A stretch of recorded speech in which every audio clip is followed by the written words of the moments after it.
Oke, sorry terputus tadi ya. Ternyata screen recorder saya ada batas maksimalnya. Nah, ini saya lanjutin sedikit lagi ya. Mungkin situasi ini mungkin ya saya atau Anda sudah tidak ada di dunia ini ya, tapi arahnya mungkin akan seperti ini. Legal tender di berbagai negara, ya sudah tukar-tukaran pakai Bitcoin aja satu mata uang di seluruh dunia gitu ya. Tapi ini mungkin baru 50-100 tahun lagi ya. Yang paling gampang adalah menjadikan Bitcoin ini sebagai conserve energi dari sisa bulanan kita itu, atau tahunan, atau terserah deh ya. Nah, ini khusus apa, eh, meme menarik ya. Jadi ini Neo dari film The Matrix ya. Neo bertanya, apakah maksudmu saya suatu saat nanti bisa menukar Bitcoin saya untuk jutaan, jutaan dolar maksudnya ya. Terus si Morpheus menjawab, enggak Neo, maksud saya ketika kamu siap, kamu tuh nggak perlu nukar lagi Bitcoinmu gitu ya. Nah, lalu ini ada meme juga, ada orang mau dalam perjalanan menjual Bitcoin, sementara ini Michael Saylor berulang-ulang dia ngomong, Bitcoin tuh udah duitnya, nggak usah kamu tukar-tukar lagi gitu loh ya. Oke, mudah-mudahan ini merangkum apa yang coba saya sampaikan di video ini ya. Ini beberapa quotes dari Satoshi Nakamoto. Kalau kamu nggak percaya atau nggak ngerti, saya nggak punya waktu untuk menjelaskannya ke kamu. Sorry, ya. Sedemikian. Jadi si penemunya pun nggak ngerasa perlu juga apa dalam tanda kutip menjadi marketing Bitcoin gitu ya. Saya juga menceritakan ini ada maksud lain, tapi tentu saja bukan marketing Bitcoin ya. Mungkin masuk akal kalau kamu punya sebagian aja, sedikit aja ya. Kalau nanti blockchain ini berlanjut gitu loh, terus dan jadi bernilai ya. Saya selalu bilang ke rekan-rekan atau mahasiswa yang ngobrol sama saya soal Bitcoin gitu ya. Menurut saya setidaknya satu orang itu pegang 0,003. Dari mana 0,003? Itu adalah 21 juta dibagi 7 miliar manusia. Ya. Jadi setidaknya kalau blok tanah Manhattan tadi dibagi rata ke seluruh orang, kamu punya jumlah yang cukup. Nggak lebih sedikit dari orang lain. Mungkin orang lain ada punya lebih banyak, tapi kamu sudah punya sepetak yang cukup untuk mengatakan saya ini rata-rata gitu loh. Ya. Nah, ini dari Satoshi Nakamoto lagi. Masalahnya dengan mata uang konvensional itu, kita itu butuh percaya orang untuk membuatnya bekerja. Nah, masalahnya selama ini kepercayaan itu sering dikhianati gitu ya. Ya, bercermin dari nilai mata uang yang selalu turun terus ya dari waktu ke waktu. Oke. Ini sedikit kesimpulan. Bitcoin merupakan aset terkeras yang ada di muka bumi. Aset-aset lain return-nya kalah dibanding Bitcoin. Ya, resikonya juga lebih tinggi dibanding Bitcoin. Resiko mismanagement, resiko banjir, resiko perubahan kebijakan pemerintah, resiko suku bunga tinggi, resiko lainnya. Dan semua resiko itu akan menyebabkan energi yang tadinya mau kita conserve untuk masa depan jadi bocor. Ya, hal ini tidak terjadi di Bitcoin dan semakin banyak orang yang memahami hal ini sehingga harga Bitcoin naik terus.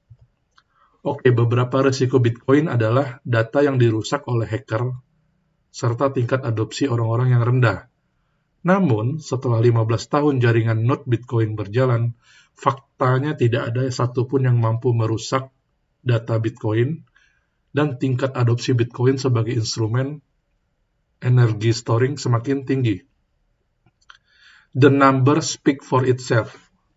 Kalau ragu ya lihat aja harga Bitcoin sekarang. 1,5 miliar. Itu sudah cukup untuk menyampaikan maksud dari kata-kata saya sebelumnya ya. Harga Bitcoin tidak pernah jatuh di bawah harga average para whale. Whale ini paus, orang yang punya Bitcoin dalam jumlah besar ya. Paus kan juga sama kayak Michael Saylor, punya harga beli rata-rata ya kan.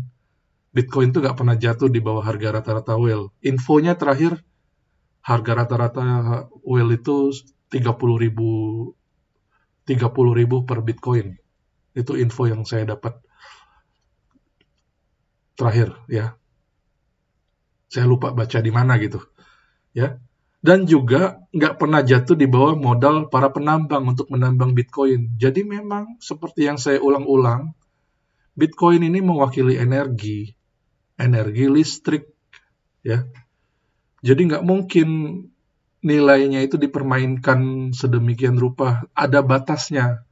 Silakan mempermainkan harga Bitcoin, tapi ada batasnya di mana orang tidak menjual lagi karena itu modalnya penambang dan juga harga belinya para pembentuk harga ya, paus-paus ini ya.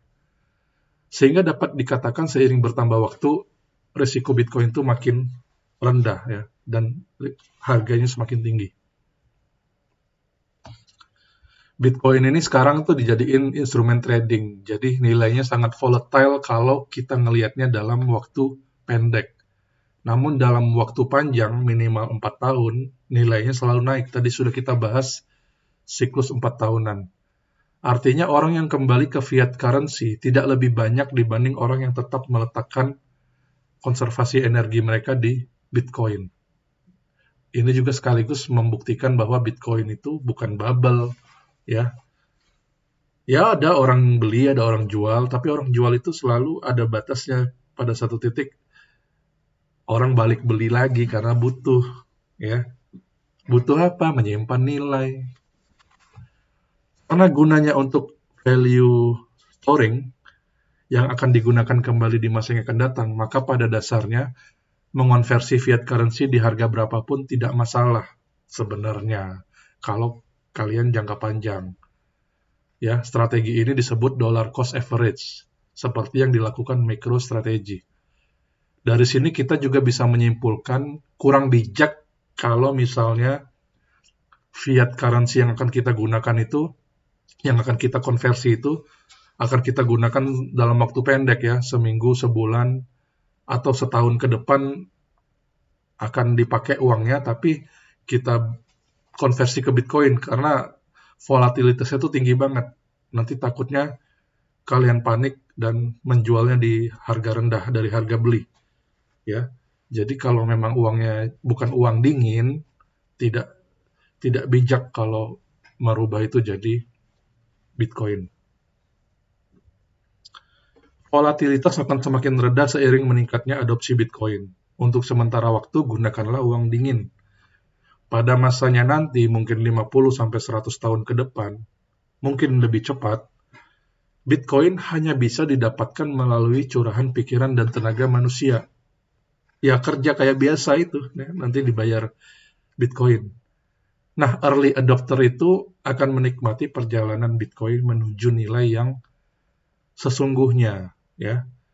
Jadi sebenarnya Bitcoin ini tuh bukan alat investasi, lebih ke alat penyimpan nilai sebenarnya. Tapi karena kita ini baru early adopter, kita juga akan ikut menikmati nilai Bitcoin ini naik gitu. Tapi pada masanya nanti, dapetin Bitcoin ya kerja gitu loh. Ya. Ultimate goal-nya tuh ke situ, Bitcoin itu, ya. Tapi mungkin ketika itu terjadi, kita semua sudah tidak ada di dunia ya. Mungkin cucu atau cicit kita yang mengalami masa itu. Mudah-mudahan. Mindset yang salah dari kebanyakan orang adalah mengakumulasi fiat currency menggunakan Bitcoin. Yang dilakukan oleh para whale smart money adalah mereka membeli di bawah, jual di atas, hanya untuk mendapatkan lebih banyak Bitcoin di harga bawah. Jadi mereka itu yang diakumulasi itu Bitcoin, bukan rupiahnya atau bukan dolarnya gitu. Jadi kalau kita trader retail dengan modal kecil mencoba trading, kemungkinan besar akan kalah melawan whale. Apalagi kalau kita pakai duit panas ya. Sangat sulit kita ngikutin ritme whale. Kapan dia beli, kapan dia jual ya. Retail boleh jadi pada satu titik mendapatkan lebih banyak fiat currency. Misalnya kamu punya uang 20 juta, tahu-tahu berubah jadi 70 juta, dan kamu jual gitu ya, untung gitu ya, untung gede, untung besar. Tapi kamu akan sadar bahwa kamu salah langkah ketika pada akhirnya kamu hanya bisa memiliki Bitcoin yang lebih kecil dari sebelumnya. Ya, ini pengalaman pribadi. Ya, goalnya itu akumulasi Bitcoin, bukan akumulasi si rupiahnya. Ya, jadi kalau kamu jual, biasanya kalau kita retail jual, habis itu dia naik lagi. Kalau kita beli terus dia turun, ya, karena kita retail dipermainkan oleh whale, ya. Kadang-kadang kita beruntung ngikutin whale gitu ya, naik kita jual, tapi habis jual naik lagi dia. Susah timing kapan beli, kapan jual.